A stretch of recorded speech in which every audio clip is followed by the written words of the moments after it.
बच्चा स्टार्ट करते हैं इलास्ट्रेशन नंबर 1, जहाँ पे इंफॉर्मेशन हमें खाली सेल्स की दी हुई है और purchase, bills receivable and payable की दी हुई है। तो डायलॉग ऑलवेज फिक्स रहेगा, जो आपको ध्यान में रखना है। हम सेल कर रहे हैं या ड्रॉ कर रहे हैं तो हमारे लिए बिल्स रिसीवेबल होगा, या हमें डायलॉग वैसे भी बोल सकते हैं कि हम एक्सेप्ट कर रहे हैं या हम परचेस कर रहे हैं तो हमारे लिए बिल्स पेएबल होगा। लॉजिक मैंने सारे समझा दिए, ये टैगलाइन आपको खाली याद रखनी है जो मेन इंपॉर्टेंट पॉइंट है। तो बच्चा शुरू करते हैं। Amish purchase goods of ₹72,000 from the Nimesh on 16/9/2016।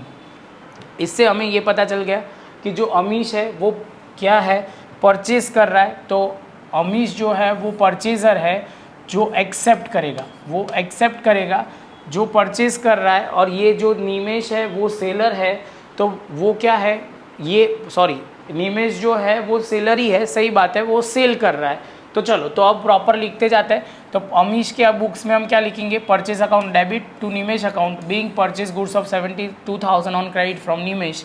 Same way यहाँ पे उल्टा, Amish account debit to sales account being sales of goods of 72,000 on credit to Nimesh. और यहाँ पे 72 और यहाँ पे 72 हम लिख देंगे। उसके बाद दूसरा जो पॉइंट है वो ध्यान रखना है, Nimesh draw a bill of 72,000 from 3 months on Amish.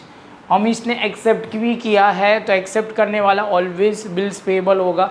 तो यहाँ पे हम लिख देते हैं बिल्स पेएबल अकाउंट क्रेडिट होगा और निमेश अकाउंट डेबिट होगा।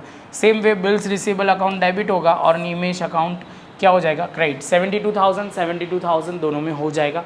इसके बाद यहाँ पे जो बोला हुआ है 2 मंथ्स के बाद वो खाली आगे मैच्योर होगा, वो कुछ उसके रिलेटेड कोई इन्फॉर्मेशन नहीं है, खाली इन्फॉर्मेशन है परचेज, सेल, दूसरा bills receivable and bills payable के रिलेटेड।